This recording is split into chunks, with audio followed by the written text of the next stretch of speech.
கிறிஸ்தவத்தின் மறைக்கப்பட்ட உண்மைகள் என்ற தலைப்பில் கிறிஸ்தவத்திலும் வேதாகமத்திலும் பிழை இருப்பதாக வெளியிடப்பட்ட பதிவில் ஏராளமான பிழைகள் இருப்பதால் இந்த வீடியோவை வெளியிடுகிறேன். ஜேம்ஸ் டேபர் என்பவர் எழுதிய புத்தகங்களை படித்துவிட்டு பேசுகிற இவர்களுக்கு கிறிஸ்தவத்தில் சிறு பிள்ளைகளுக்கு இருக்கிற பேசிக் நாலேஜ் கூட இல்லை என்பது மிக தெளிவாக விளங்குகிறது. கிறிஸ்தவம் ஒரு நாட்டில் உருவாக்கப்பட்டு அந்த நாட்டில் மட்டும் முடங்கிவிடவில்லை.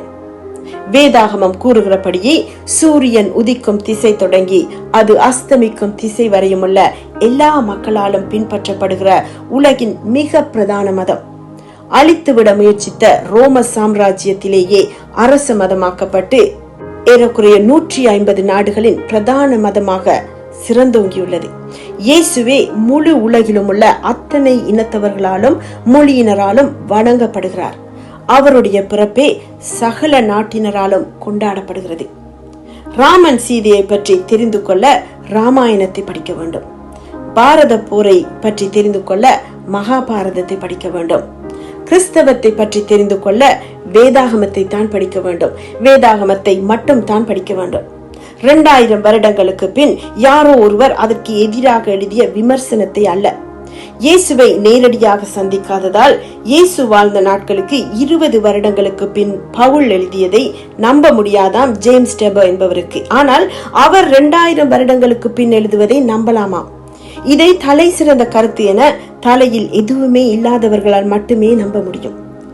உலக தோற்றம் முதல் உலக முடிவு வரையுள்ள சம்பவங்களையும் தேவனால் மனிதனுக்கு கொடுக்கப்பட்ட கட்டளைகளையும் சத்தியங்களையும் 66 புத்தகங்களாக 40க்கு மேற்பட்ட எழுத்தாளர்களால் அந்தந்த காலங்களில் ஏறத்தாழ 1500 வருட இடைவெளியில் எழுதப்பட்டு எவ்வித முரண்பாடும் இல்லாமல் கோர்வையாக சரித்திர சம்பவங்களையும் நாடுகளின் பெயர்களையும் சரியாக கூறுகிற பரிசுத்த வேதாகமத்துக்கு எந்த நூலும் ஒருபோதும் ஈடு கொடுத்ததில்லை. வேதாகம தீர்க்க தரிசனங்கள் அப்படியே நிறைவேறியுள்ளதுடன் நிறைவேறி கொண்டும் இருக்கின்றன. உதாரணமாக எருசலேம் சத்துருக்களால் சூழ மதில் போட்டு எப்பக்கத்திலும் நெருக்கி ஒரு கல்லின் மேல் ஒரு கல் இராதபடிக்கு முற்றாக அழிக்கப்படும் என இயேசு கூறியபடியே கிறிஸ்துவுக்கு பின் 70 ரோம ராணுவம் எருசலேமை சூழ்ந்து முற்றுகை இட்டதுடன் எருசலேம் நகரத்தையும் எருசலேம் தேவாலயத்தையும் முற்றாக அளித்தார்கள். இந்த தடயங்கள் அகழ்வாராய்ச்சியாளர்களால் கண்டுபிடிக்கப்பட்டுள்ளது. இன்றும் நேரடியாக போய் பார்க்கக்கூடியதாக ஏராளமான வேதாகம சான்றுகள் இஸ்ரேலில் உள்ளன. 6 பில்லியன் பிரதிகளுக்கு மேல் விற்பனையாகி உலகின் all time best selling book என்ற சாதனை படைத்துள்ள வேதாகமம் உலகின் பல மொழிகளிலும் முதல் அச்சிடப்பட்ட புத்தகமாகவும் பில்லியன் கணக்கானோரின் வாழ்க்கைக்கு வழிகாட்டியாகவும் ஆதாரமாகவும் இருக்கிறது. 2ஆம் நூற்றாண்டில் வாழ்ந்த செல்சஸ் போன்றோர் எழுதியதை ஆதாரமாக கொண்டு ஜேம்ஸ் டேபர் எழுதியுள்ள நூல்கள் வேதாகமத்தை நெருங்கவே முடியாது. கன்னி மரியாளின் சொல்லப்படாத கதைகளை பிணைப்பதற்கு முன் கிறிஸ்தவத்தை பற்றி கொஞ்சமாவது தெரிந்திருக்க வேண்டும். கிறிஸ்தவர்கள் மரியாள் கடைசி வரை கன்னியாக இருந்தாள் என்பதை ஒருபோதும் நம்புவதில்லை. கிறிஸ்துவுக்கு முன் 700 ஆண்டுகளுக்கு முன் ஏசாயா தீர்க்கதரிசி முன்னுரைத்தபடியே இயேசு கன்னியாக இருந்த மரியாளுக்கு பரிசுத்த ஆவியின் வல்லமையினால் பிறந்தார். அதன் பிறகு மரியாளுக்கும் யோசேப்புக்கும் பிள்ளைகள் பிறந்தார்கள் என வேதாகமத்தில் எழுதப்பட்டுள்ளது. இது எல்லா கிறிஸ்தவர்களுக்கும் நன்றாகவே தெரியும். மரியாள் கடைசி வரை கன்னியாக இருந்தால் போன்ற 2ஆம் நூற்றாண்டுக்கு பின் எழுதப்பட்ட பிழையான விடயங்களை நம்புகிறவர்கள் கத்தோலிக்கர்கள். வேதாகம போதனைகளை விட்டு இப்படி சபை விலகியதால் தான் 1500களில் மார்ட்டின் லூத்தர் என்பவரால் சபை சீர்திருத்தப்பட்டு பிரிட்டிஷ் பாராளுமன்றத்தினால் சட்டப்பூர்வமாக கிறிஸ்தவமும் ரோமன் கத்தோலிக்கமும் 2ஆக பிரிக்கப்பட்டது. இன்றும் கூட கத்தோலிக்கர் பலர் வேதாகமத்தை வாசிக்காமல் பாப்பாண்டவர் சொல்லுவதை நம்புவதால் பல குற்றச்சாட்டுகள் அவர்களுக்கு பொருந்தலாம். விபசாரத்தில் பிடிப்பட்ட ஒரு பெண்ணை தண்டிப்பதற்காக சிலர் அவளை இயேசுவிடம் இழுத்து வந்தார்கள். உங்களில் பாவம் செய்யாதவர்கள் முதலில் அவள் மீது கல்லெறியட்டும் என இயேசு சொன்ன போதே அவர்கள் ஒவ்வொருவராக போய்விட்டார்கள். அந்த பெண்ணிடம் இயேசு, நானும் உன்னை தண்டிக்க மாட்டேன், இனி பாவம் செய்யாதே என கூறினார். யோவான் 8ஆம் அதிகாரத்தில் இதை எழுதிய யோவான் இயேசுவுடன் கூடவே இருந்து எல்லாவற்றையும் நேரில் பார்த்தவர். இந்த கதை கிறிஸ்தவர்களுக்கு நன்றாகவே தெரியும். ஆனால் இப்படி ஒரு விடயம் வேதத்தில் இருப்பதையே அறியாதவர்கள் பரிசுத்த தேவன் மனிதனாக பிறப்பதற்கு தேவனால் தெரிந்து கொள்ளப்பட்ட தூய்மையான கன்னியாக இருந்த இயேசுவின் தாயாகிய மரியாளை இந்த கதையுடன் சம்பந்தப்படுத்தி இழிவுபடுத்துவது மிகவும் தவறு. ஜேம்ஸ் டெபரை போல யார் யாரோ எழுதியவைகளை தேடி எழுதாமல் வைத்தியராக இருந்த லூக்கா போன்ற கற்றறிந்தவர்கள் கண்ணார கண்டவர்களிடம் திட்டமாய் விசாரித்து அறிந்து, அதுவும் தெயோப்பிலு என்ற மகா கணம் பொருந்திய அதிகாரிக்கு எழுதியதாக லூக்கா 1 அதிகாரம் 2-3 ஆகிய வசனங்கள் கூறுகின்றன. மத்தேயு இயேசுவின் சீஷராக அவருடன் கூடவே இருந்தவர்.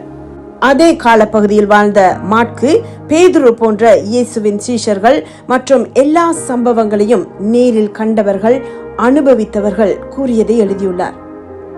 இன்று நடைபெறும் இஸ்ரேல் பாலஸ்டைன் போரை பற்றி இப்போது நேரில் பார்த்த ஒருவர் எழுதியதை விட 2000 வருடங்களுக்கு பிறகு ஒருவர் சொல்லுவது தான் சரியானது என நம்புவது முட்டாள்தனமும், அதை சொல்லுபவர் மீதும் அந்த சம்பவங்களின் மீதும் உள்ள வெறுப்புமே அல்லாமல் வேறொன்றும் இல்லை. கிறிஸ்தவ எதிர்ப்பும் வெறுப்பும் தான் இப்படிப்பட்ட புத்தகங்களை விரும்புவதற்கு காரணம். இந்தியாவில் உருவான இந்து மதத்தை காப்பி அடிப்பதற்கான வாய்ப்போ அவசியமோ மத்திய கிழக்கில் உள்ள இஸ்ரேலில் உருவான கிறிஸ்தவ மதத்துக்கு இருக்கவில்லை. இயேசு கிறிஸ்து ஒருபோதும் ஆடு மேய்க்கவில்லை. மனிதர்களை ஆடுகளாகவும் தன்னை நல்ல மேய்ப்பனாகவும் உவமானமாக சொன்னார். இது பல இந்துக்களுக்கு தெரியாது. கிருஷ்ணன் மாடு மேய்த்ததால் காப்பியடித்து இயேசு ஆடு மேய்த்தார் என கூறுவது வேதாகமத்தை பற்றி ஒன்றும் தெரியாமல் பேசும் மதியீனம். வேதாகமத்தை நம்புகிற கிறிஸ்தவர்கள் அறிவற்றவர்கள், சிந்தனா சக்தி இல்லாதவர்கள் என கூறுவதற்கு முன் தெரிந்து கொள்வதற்கு நிறைய உள்ளது.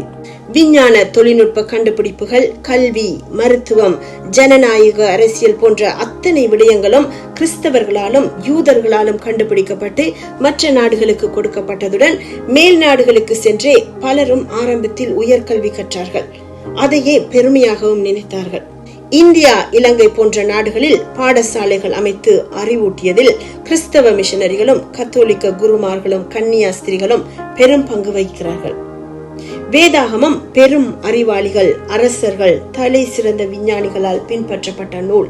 இன்றும் உலக வல்லரசு நாடுகளின் அரசியல் தலைவர்கள் பதவியேற்கும் போது வேதாகமத்தின் மீதே உறுதியெடுக்கிறார்கள். ஆதாம் முதல் யோவான் வரை முழுவதும் வேதாகமத்தை தழுவி எழுதப்பட்ட குரான் வேதாகமத்துக்கு அடுத்ததாக அதிக அளவில் விற்பனையாகும் நூல். எனவே உலக சனத்தொகையில் அரைவாசிக்கும் மேற்பட்டோர் நம்பும் வேத சத்தியங்களையும் சம்பவங்களையும் தரக்குறைவாக விமர்சிப்பது கண்டிக்கப்பட வேண்டிய விஷயம். அதுவும் இவற்றையெல்லாம் நம்ப முடியாத புராணங்களையும் கட்டுக்கதைகளையும் மூட நம்பிக்கைகளையும் பின்பற்றுகிறவர்கள் சொல்லுவது தான் வேடிக்கையான விடயம். யோவான் 14 அதிகாரத்தில் என் நாமத்தினாலே பிதா அனுப்ப போகிற பரிசுத்த ஆவியாகிய தேற்றரவாளனே எல்லாவற்றையும் உங்களுக்கு போதித்து நான் உங்களுக்கு சொன்ன எல்லாவற்றையும் உங்களுக்கு நினைப்பூட்டுவார். உலகம் அந்த சத்திய ஆவியானவரை காணாமலும் அறியாமலும் இருக்கிறபடியால் அவரை பெற்றுக்கொள்ள மாட்டாது. அவர் உங்களுடனே வாசம் பண்ணி உங்களுக்குள்ளே இருப்பதால் நீங்கள் அவரை அறிவீர்கள் என இயேசு கூறினார். வேத வசனங்கள் எல்லாம் தேவ ஆவியினால் அருளப்பட்டிருக்கிறது. அதன் ஆழமான தெய்வீக சத்தியங்களை மனித அறிவு, ஆராய்ச்சிகள், விமர்சனங்கள், சான்றுகள் மூலம் சரி அல்லது பிழை என நிரூபிக்க பலர் முயற்சிக்கலாம். ஆனால் ஆதியும் அந்தமும் இல்லாத, மனித அறிவுக்கும் கண்களுக்கும் புலப்படாத ஆச்சரியமும் அதிசயமுமான ஆவியான தேவனின் மாசற்ற அன்பையும் தூய்மையான சத்தியங்களையும் அறிந்து விளங்கிக் கொள்வதற்கு தேவ ஆவியானவரின் ஞானமே தேவை.